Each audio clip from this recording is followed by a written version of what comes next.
प्रकाश भाऊ बोरे जी लोक नेता, देवेंद्र भैया, डॉक्टर देवेंद्र जी, डॉक्टर बजाज साहब, गणमान्य साथियों, हम कल से चर्चा कर रहे हैं कि जो कोरोना का संकट है, कोरोना की जो कॉन्स्पिरेसी है, कोरोना से जो रॉथशाइल्ड और सारे परिवार ने कैसे दुनिया पर कब्जा करने का प्रयास किया है, उसका हमारे पास क्या तोड़ है, हम उसको कैसे रोकना चाहते हैं।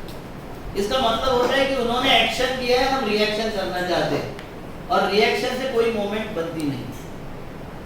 हमको आने वाले भविष्य में, अब ये तो उन्होंने कर दिया है, अभी हमारी जो चर्चा हो रही थी कि उन्होंने कर दिया है, ग्रीन रेवोल्यूशन कर दिया, जो रेवोल्यूशन करना था, कोरोना रेवोल्यूशन कर दिया, टीके वाला रेवोल्यूशन हो गया, हमारे हाथ से चला गया है।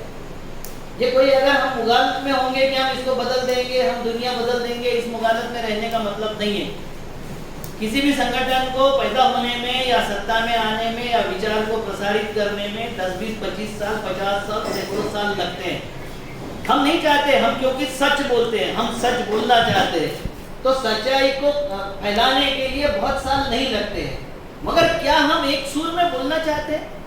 आरएसएस के 50 लोग इकट्ठा बैठते हैं और जब बाहर एक आदमी आके बोलता है कि आज सूरज पश्चिम से उगा है, तो सारे के सारे 2700 स्वयंसेवक एक स्वर में बोलना शुरू करते हैं कि हाँ, आज सूरज पश्चिम से उगा है, क्योंकि उनको पता है कि उनके सुप्रीमो ने जो आदेश दिया है वो आदेश को हमको मानना है, क्योंकि उसके पीछे की उसकी भावना जो है हमारे लिए है। क्या हम इस स्वर में, इस एक लय में वही संगठन हमारा तैयार करना चाहते हैं? अगर ये संगठन तैयार करना चाहते हैं तो उस संगठन का लक्ष्य क्या होगा? क्या हम राजनीतिक व्यवस्था बदलना चाहते हैं? क्या हम जागतिक व्यवस्था बदलना चाहते हैं? क्या हम जिले की व्यवस्था बदलना चाहते हैं? जो भी व्यवस्था आपको बदलना है, उस व्यवस्था में हमको किस तरीके से ऑर्गेनाइज खड़ा करना है वो मैं बता सकता हूँ। उसकी मेरी मास्टरी है। एक एमएलए को जिताने में कितने लोग लगते हैं, किस तरीके से बूथ मैनेज किए जाते हैं, किस तरीके से कॉन्स्टिट्यूंसी और इशू मैनेज किए जाते हैं वो मैं बता सकता हूँ। मगर जब मोमेंट को मैनेज करना है तो मोमेंट मैनेज करने के लिए हमको विजन चाहिए। आने वाला भविष्य का संकट क्या होगा? कोरोना निकल गया, वो कोरोना पर आप लाते झाड़ने से या वो सांप को निकलने के बाद में जमीन को पीटने से कुछ नहीं होने वाला। आप कोरोना की बात ध्यान में रखिए, मगर पब्लिक में डिस्कशन करते वक्त बजाज साहब आने वाले जो खतरे हैं उसके बारे में आगाह कीजिए। देखो, मैं पहला आदमी हूँ कि जिसने 2014 से शुरू किया था बोलना, उससे पहले भी मैं बोलता था कि हमारे देश में महामारी आने वाली है 2024 में। मेरे वीडियो है, सैकड़ों वीडियो इसके बारे में, सैकड़ों भाषण है मेरे कि 2024 में कैसी महामारी आने वाली है। नहीं सुने लोग, क्योंकि दुर्भाग्य थे, जिस जाति में प्रकाश भाऊ पैदा हुए उसी किसान जाति में मैं हुआ और इसी किसान जाति में डॉक्टर देवेंद्र हुए। हमारी मूर्ख कौम है और मूर्ख कौम को समझाने के लिए एक हाथ में लठ चाहिए, और वो लठ की भाषा जो समझते हैं वो लठ होती है सत्ता की। तो आप अगर ख्वाब नहीं दिखा सकते हो, आप अगर पॉलिसी और प्रोग्राम के द्वारा कि हम कैसे सत्ता में पहुंच जाएंगे ये हमारा लक्ष्य होगा, तो हमारा लक्ष्य क्या है पहले तय करो। दूसरा, उस लक्ष्य के साथ घूमने वाले जो लड़के हैं उनको आर्थिकता में हम क्या बल देंगे, ये हमारे को प्राइवेट में बात करनी पड़ेगी। आरएसएस के संगठन में ये बात होती है, वामसेब के संगठन में जो लोग घूमते हैं उनको महीने का पैसा मिलता है। आज भी आरएसएस के इसमें महीने का पैसा मिलता है, टिकटें मिलती है, जाने आने का सुविधा होती है। तो आपके पास में 100-200 जो लड़के होंगे उनके लिए पहला सिलेबस तैयार कीजिए। सबसे पहले अगर सिलेबस नहीं होगा कुछ नहीं होगा, हम बेकार की ऐसी बातें करते रहेंगे और जिंदगी भर बातें करते रहेंगे। आपके लिए बोलता हूँ सर, प्रकृति के साथ में जुड़ने का मतलब होता है मतलब पहले की, किसी भी एक्शन के पहले की जो निर्माण की कृति थी उसको हम प्रकृति बोलते हैं। तो प्रकृति के साथ में हमारे निर्माण होने के पहले या सारी सृष्टि निर्माण होने के पहले क्या था वास्तविकता, वहां से आपकी प्रकृति का अध्ययन शुरू होगा। हमारा बच्चा देखो कैसे होता है, मैं कांग्रेस में बहुत दिन ऊंचे पदों पर काम किया हूँ। हमारा बच्चा जब काम करता है, 100 लोग हमारे अगर है तो उसमें एक राम भक्त आ जाता है और उसमें से 70 तोड़ के चले जाता है। तो इस बारे में हमारे क्या विचार है, भगवान के बारे में हमारे क्या विचार है? अगर हम संगठन बनाना चाहते हो तो ये सारे जवाब चाहिए आपके पास में। कृषि के बारे में आपके क्या विचार है?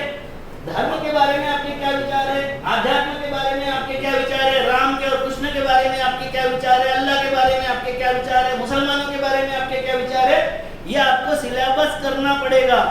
पब्लिक में क्या बोलना है और हमको क्या समझना है। तुकाराम महाराज थे हमारे यहाँ, देव आहे देव नाही ऐसे ठेवावे मनी, देव आहे ऐसे सांगावे जनी। मतलब भगवान नहीं है दिल में रखो। तुकाराम महाराज बोलते हैं कि भगवान नहीं है दिल में रखो, मगर जनता में बताते हो बताओ कि भगवान है। तो इस बारे में हमारी क्या धर्म है, हम क्या बोलना चाहते हैं, किस तरीके से बोलना चाहते हैं, इसको समझने की जरूरत है। उसके बाद 5 तरीके के इस सृष्टि पर मानव हैं। हर एक के साथ में बात करते वक्त, टैकल करते वक्त हमको हमारी नीति बनानी होगी, क्योंकि हम बड़ा संगठन बना रहे। 10-10 दिन बैठते हैं, आरएसएस का कोर कमेटी जो बैठती है 10-10 दिन बैठती है, दरवाजे में खाली चाय नाश्ता आता है और बाकी सब बाहर होता है। हमारे यहाँ हमको एक दिन में रिजल्ट चाहिए। देवेंद्र भाई लफड़ा तो यही है, हम इतने उतावले होते हैं कि मेरे जैसा आदमी उतावला होता है, क्योंकि मुझे पता नहीं था आप कितने दिन बैठने वाले हो, तो मैं दूसरे दिन का प्रोग्राम दे दिया, तो मैं भी उतावला हूँ, ये समझ लो। तो जो हमारा सिलेबस बनाएंगे वो गंभीर लोगों के माध्यम से सिलेबस बनना चाहिए, जिनको कल रिजल्ट नहीं चाहिए, आने वाली पुश्ते भी रिजल्ट मिल जाए तभी वो खुश होंगे। ऐसे लोगों ने सिलेबस बनाने की जरूरत है। दुर्भाग्य से ये सिलेबस हमारा नहीं है। हमारे जो यहाँ वर्ण व्यवस्था है, चतुर्वर्ण व्यवस्था, उसमें हम कहीं नहीं आते। किसान हम कहीं नहीं आते, ना हम ब्राह्मण है, ना हम क्षत्रिय है, ना वैश्य है, ना शूद्र है। हम इस सिलेबस के बाहर के लोग हैं और इन लोगों का कहीं सिलेबस नहीं है। तो 5 लोग हैं, दुष्ट मानव, पशु मानव, मानव, देव मानव और दिव्य मानव। ये 5 जातियां हैं। ऐसे 5 लोग आपको समाज में मिलेंगे। उनके साथ में हम क्या करने वाले हैं, और वो 5 मानवों में जो उनकी अवस्था है, ज्ञानी अवस्था, अज्ञानी अवस्था, मूर्धन्य अवस्था और मूढ़ अवस्था, ये हर एक का सिलेबस अलग होगा, हर एक के साथ बात करने का। आप अगर ये मूर्धन्य वाली बात मूढ़मतियों के साथ मेरे साथ करना शुरू कर दोगे तो मैं बोलूँगा क्या बोल रहा है, मुझे नहीं समझ रहा, नहीं सुनूंगा सर मैं। आपका सिलेबस उनके लिए क्या होगा, किस एज ग्रुप के लिए क्या सिलेबस होगा, ये बात आपको समझनी पड़ेगी, करनी पड़ेगी।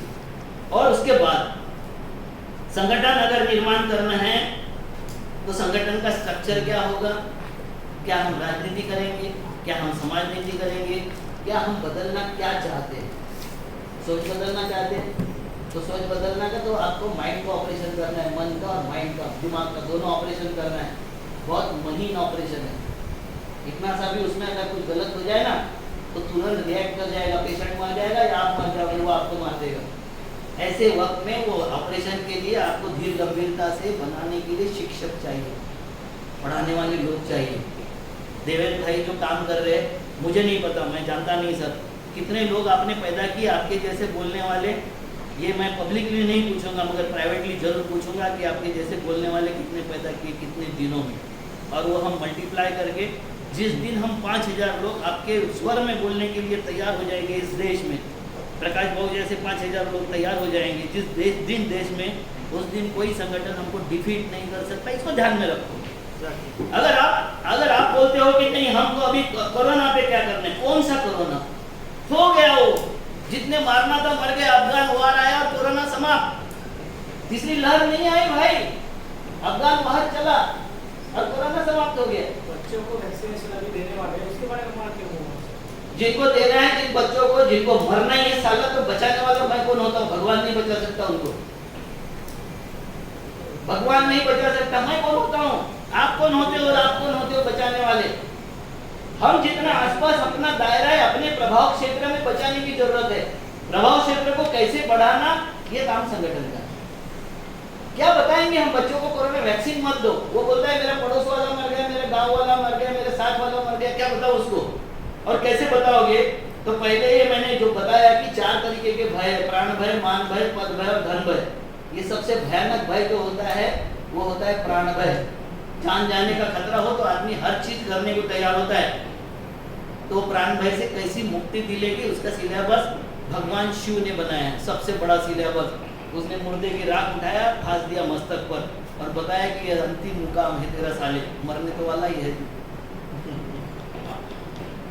इतना बेहतरीन है उदाहरण हमारे सामने।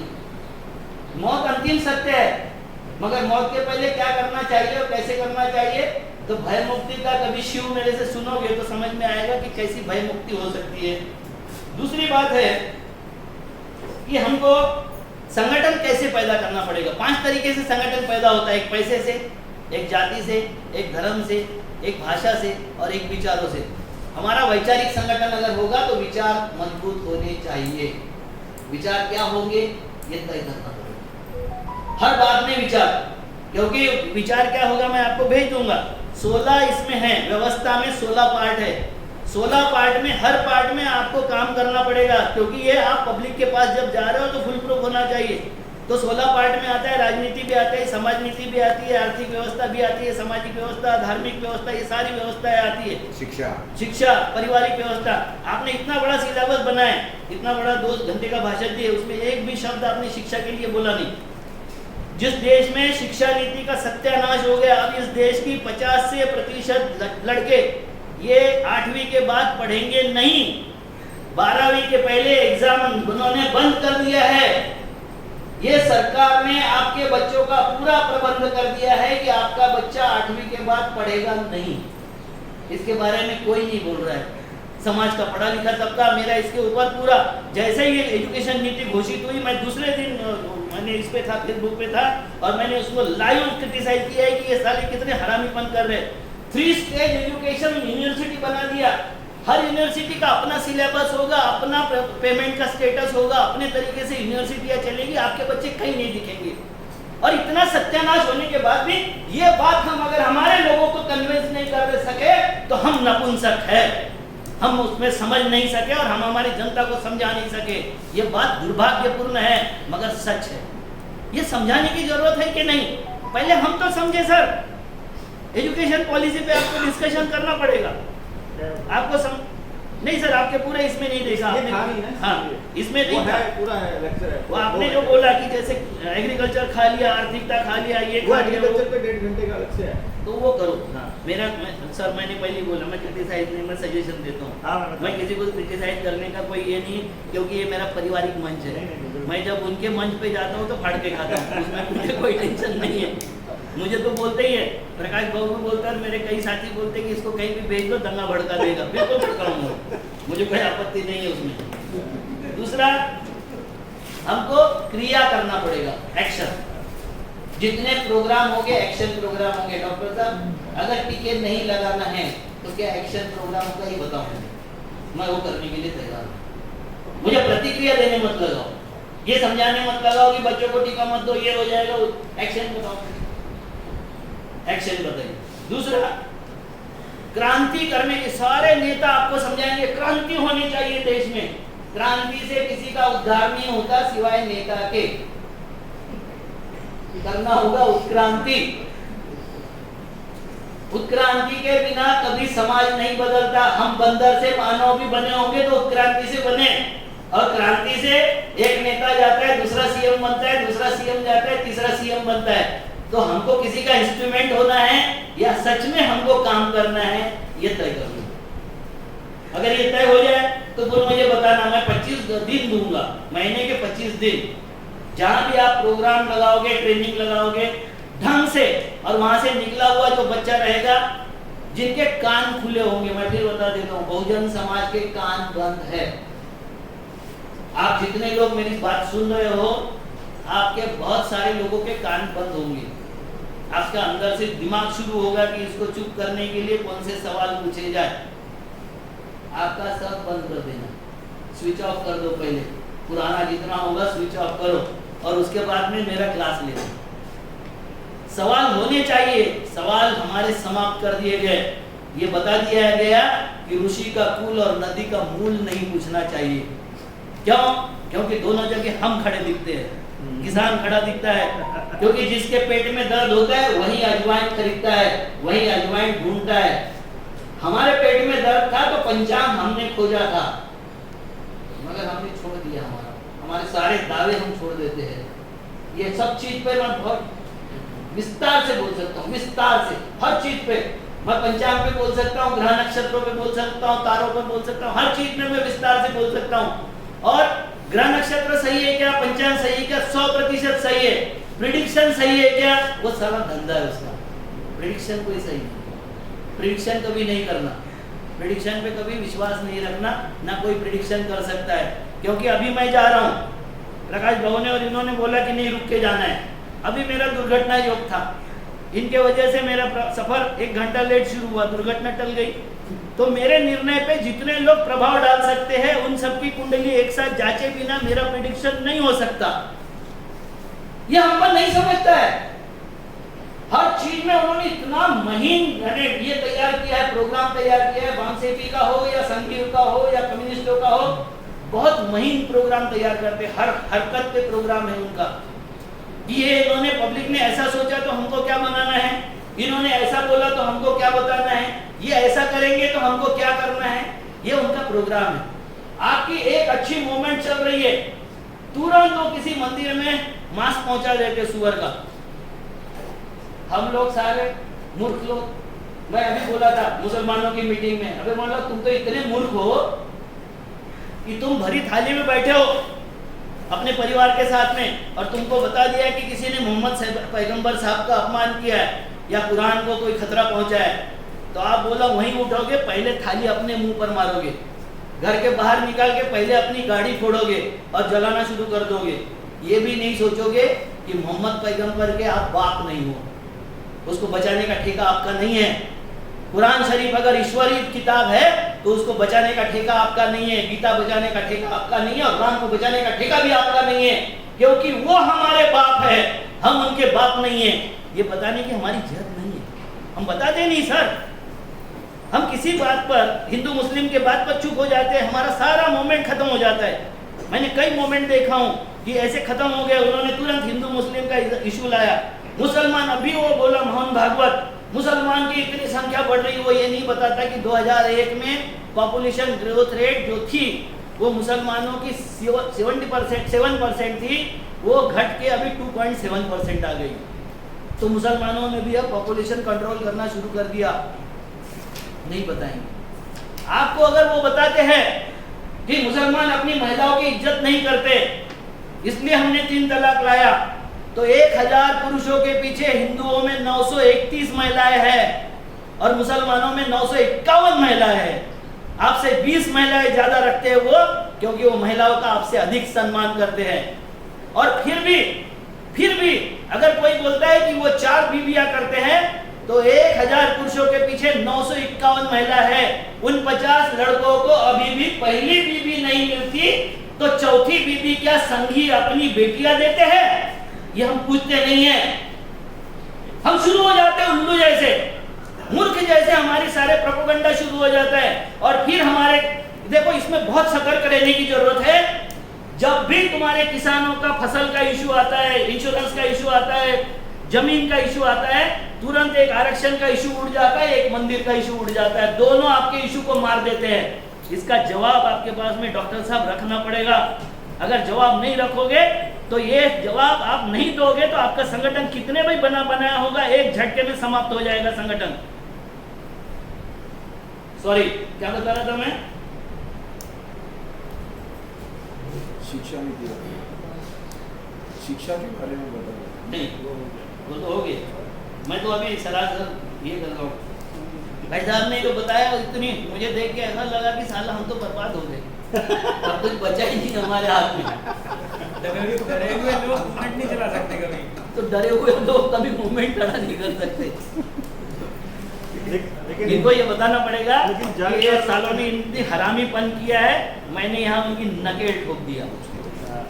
मेरे लोगों ने इस तरीके से नकेल ठोका है। हर वाक्य के बाद, हर बर्बादी की घटना के बाद एक सगी जो कंस्ट्रक्टिव घटना है वो आपको बतानी पड़ेगी। देवेंद्र भाई यहाँ बैठे हुए हम लोग, हम मूर्ख भी हैं, हम उसी मूर्ख जमात से है ना, तो मेरे जैसा डर जाता है कि अब कुछ नहीं हो सकता। 7,000 प्रजातियों के बीज हैं हमारे पास देसी, जो खुद प्रोड्यूस कर सकते। देखो, फिर मैं एक और बात बताता हूँ। मैं अभी सहारनपुर और शामली दोनों जगह गया था, दोनों डिस्ट्रिक्ट में। उत्तराखंड में भी घूमा मैं 10 दिन। अभी मैं किसान ब्रिगेड की शाखाएं हो सकती है, कौन लोग उसके लिए जुट सकते हैं, उसके लिए घूम रहा हूँ, पूरा देश पर घूम रहा हूँ। सवाल ये है कि सहारनपुर के किसानों को भी किसान बिल में क्या गलत है ये पता नहीं है।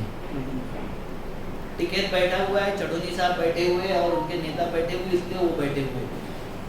हम उसका पब्लिसिटी तक नहीं कर सके, उसका पब्लिसिटी मटेरियल तक नहीं दे सके। हिंदी में हमारी कितनी किताबें हैं मुझे पता नहीं है। किसान बिल पे किसान बिल पे कोई भी नहीं।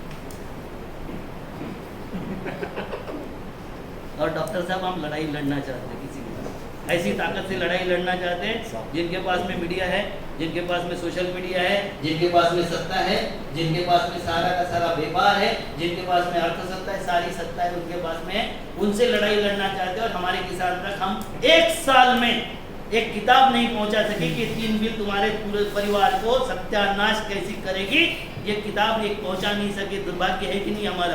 किस बात की मूवमेंट कर रहे हैं हम? मुझे लगा, तुरंत मैंने भैया को मैसेज दिया कि भैया 10,000 किताबें चाहिए, दोनों बॉर्डर पर ये हिंदी की किताबें किसान ब्रिगेड की तरफ से पहुंचाने की जरूरत है। इन्होंने ट्रांसलेशन को दिया क्योंकि हमारी मराठी में किताब थी, अब वो हिंदी की किताब अगर बन गई होगी तो आप साथ जाते हुए ले जाना उसको किताब पे। बॉर्डर पे किसी को आसपास के गाँव में पता नहीं है हालत क्या है। दूसरी बात आती है, मुसलमानों ने इस देश पर राज किया, हमारे देश पर, हम पर किसी ने राज नहीं किया। भूल जाइए, ये प्रकाश भाऊ कोहरे का फार्म हाउस है। यहाँ पोडियम कहाँ रखना है, ये टेबल कहाँ रखना है, कुर्सी कहाँ रखना है, भाऊ तुमको परमिशन लेना पड़ता है क्या किसी की? आपको लेना पड़ेगा कि आपके घर में परमिशन? तो अंग्रेजों को यहाँ जमीन अधिग्रहण के लिए कानून कैसे बनाना पड़ा? अगर ये मुसलमान सारे तरफ बना रहे थे, सख्ती से बना रहे थे, तो दिल्ली से आसपास में 95% गांव हिंदू कैसे है? सारे तुम्हारे सीट के नीचे के गांव तो मुसलमान नहीं बना सके, तुम्हारी औकात क्या थी? उनके इतिहास में अकबरनामे में लिखा है कि जाटों में और गुजरों ने सत्यानाश कर दिया था, कहीं जगह बेड़े लूट देते थे और मार देते थे। गांव में कहीं राज नहीं था, ना हम कभी गुलाम थे। हमको गुलाम किसी ने बनाया होगा तो हमारी जब अर्थव्यवस्था तहस नहस की अंग्रेजों ने, और मैं जब भी बता रहा था आधे में छूट गया वो, कि 1765 करोड़ रुपए कर्जा था अंग्रेजों पर किसानों का, उसमें से 935 करोड़ ये 4 जिलों का कर्जा था, उसमें से 55 करोड़ रुपए बोल रहा था गांधी दे दो पाकिस्तान को, उसको मार दिया। किसी के बाप का नहीं, किसान का पैसा था। हम साहूकार थे। भाऊ अपने इसमें फिगर हर वक्त बताते हैं कि जब देश आजाद हुआ तो हम 1 क्विंटल कपास अगर बेचते थे तो 42 ग्राम सोना आता था। जब 70 में आते आते हमने जब कपास 1 क्विंटल बेचा तो हमारे पास में 1 तोला 12 ग्राम सोना आना शुरू हुआ, और आज 1 क्विंटल कपास बेचो तो 1 ग्राम सोना आता है। ये हमारी जो सत्यानाश किया है, ये हमारी आजादी ने किया है। किसको मिली आजादी? ये लीज की स्वतंत्रता अगर है तो कुछ लोगों का बहुत भला कैसे हो रहा है, हमारा ही दुर्भाग्य कैसे पैदा हो गया? इसके बारे में बोलने वाला कोई संगठन नहीं है। आपके ना सवाल उठाए जाते, देखो ओपन के लिए सीटें ओपन है, SC ST के लिए रिजर्व है, किसानों के लिए क्या है मुझे बताओ? ग्रेजुएट कॉन्स्टिट्यूंसी में डबल वोटिंग, टीचर कॉन्स्टिट्यूंसी में डबल वोटिंग होता है कि नहीं?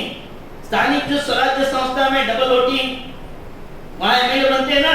किसान का MLA कौन है, MP कौन है?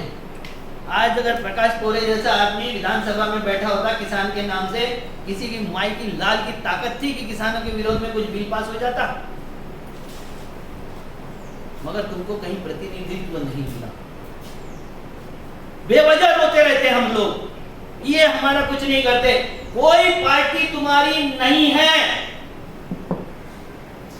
किसी पार्टी से तुमको कोई मतलब नहीं है। MLA तुम्हारा नहीं है, MP और MLA पार्टी के गुलाम है।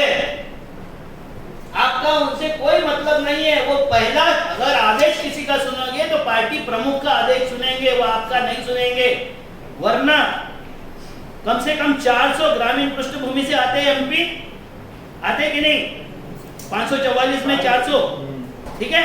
एक MP क्यों नहीं बैठा आपके समर्थन में?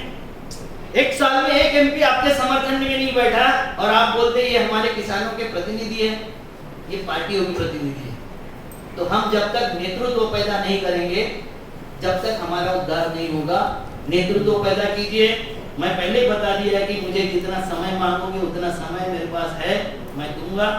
जो मेरी हैसियत है उसके अनुसार मैं आर्थिक मदद भी करूंगा, आर्थिकता में भी मैं योगदान दूंगा। मेरे घूमने का मैं टिकट स्वयं वहन करता हूँ, मैं किसी से मांगता नहीं। जहाँ जाता हूँ वहाँ खाना मांगता हूँ, वहाँ बोलता हूँ कि रहने की व्यवस्था, खाने की व्यवस्था कर दो। बाकी मैंने टिकट मांगा नहीं। मेरा अधिकार है प्रकाश भाव पर, तो उनका कभी कभी टिकट ले लेता हूँ मैं। उन्होंने अगर निकाल दिया और भाव ने अगर मैसेज कर दिया कि टिकट के पैसे दे दे, तो वो भी दे देता हूँ। मुझे कोई टेंशन नहीं लेता कभी मैं, इस बात का टेंशन मैं कभी नहीं लेता जिंदगी में। तो सवाल ये है कि मेरे जैसा आदमी का उपयोग आप लोग कर सकते हो, कर दीजिए। मैं अगर ब्राह्मण होता तो मैं बता देता हूँ कि राजू दीक्षित और ये जो है ना, वो दूसरा जो एक बंदर कश्मीर बताते रहता है, उनकी बखिया उधेड़ बखिया, क्योंकि कश्मीर में जितना जानता हूँ उतना वो नहीं जानता है। कश्मीर की इतिहास जो सच्चाई मैं जानता हूँ वो नहीं जानता है। मुसलमानों की सच्चाई में जो जानता हूँ वो नहीं जानता है। जितना मैं कुरान जानता हूँ उतना वो नहीं जानता है। जितना मैं गीता जानता हूँ, जितना मैं हिंदू शास्त्र जानता हूँ वो नहीं जानता है। मुझे समझाने की जरूरत नहीं है किसी को। हम बाप है उनके, रहेंगे बाप हर वक्त। हम हमारे घर में भीख मांग के खाने वाले आज हम पे राज कर रहे हैं और हमको शर्म नहीं आती। सबसे ज्यादा महत्वपूर्ण बात यह है कि हमको शर्म नहीं आती है। हमको शर्म आना जिस दिन शुरू हो जाएगा, हम इस देश की व्यवस्था परिवर्तन कर देंगे, व्यवस्था पलट देंगे। जय हिंद। 4 लाइन के साथ समाप्त करता हूँ। जो लाइन मुझे लड़ने का बल देती है, कवि दिनकर की लाइन है कि गंगा की कसम, जमुना की कसम, ये ताना बाना बदलेगा, रावी की रवानी बदलेगी, सतलज का मुहाना बदलेगा। गर जोश में तेरा होश रहा, जालिम का जमाना बदलेगा। कुछ तुम बदलो, कुछ हम बदले तो सारा जमाना बदलेगा। जय हिंद, जय भैया। इथे सगळे आले ते राजू निशिकांचे चाहते आहेत. तुम्ही तो 2 मिनिटं 1 मिनिट द्या. राजू दीक्षितावर मी सरकारशी कॉमेंट करणार नाही, कारण तो बोलून गेले, मी ते निघून गेले. पण त्यांच्यासाठी जे भीड गोळा करत होते, अण्णा हजारेसाठी जसं RSS भीड गोळा करत